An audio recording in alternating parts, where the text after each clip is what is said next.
आज आम विशेषकर भद्रक जिला एक सौभाग्यर दिन ये भारत वर्षर जो बृहत्तम दल भारतीय जनता पार्टी से आम सदस्यता ग्रहण करूँ एवं आज दल में सामिल होइछु।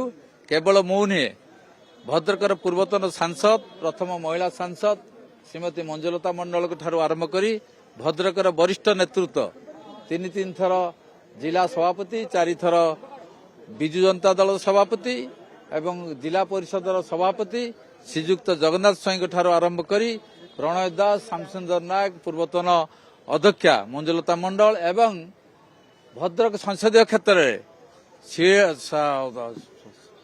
सिमुलिया निर्वाचन मंडल जे विधायिका प्रार्थी थिले सुभाषिनी साहू एवं दृढ़ नेतृत्व शशि कुमार साहू समस्त नेतृत्व में भद्रक संसदीय क्षेत्र में प्राय 7टी निर्वाचन मंडल सिमुलिया को 16 को छाड़देले प्राय 1000 जो मान नेतृत्व जो मान पाखरे किसी भोट बैंक आज पंचायत प्रतिनिधि हूँ पूर्वतन प्रतिनिधि हूँ समवाय प्रतिनिधि हूँ समस्ते विजु जनता दल 2 मास तले आम इस्तीफा देइथिलु।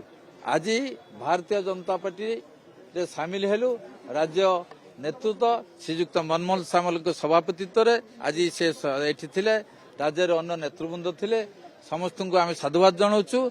लोक मानकर जो इच्छा लोक मानकर जो सदिच्छा जे भारत वर्ष जो विकसित आज यशस्वी प्रधानमंत्री श्री नरेंद्र मोदी जी तांकर नेतृत्व विकसित भारत ओडिशा जे स्वप्न देखुचंती जे आमर प्रिय मुख्यमंत्री श्री मोहन चरण माझी एवं जहां नेतृत्व रे दृढ़ नेतृत्व रे आज भारतीय जनता पार्टी सरकार करछि।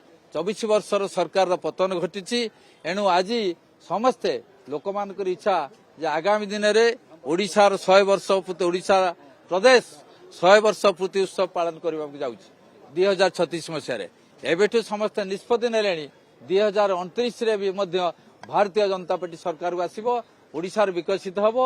ओडिशार इंडस्ट्री हबो एवं सबु दिगरु ओडिशार आज डबल इंजिन सरकार केंद्र सरकार राज्य सरकार डबल इंजिन सरकार विकसित ओडिशा विकसित भारत देखिबो।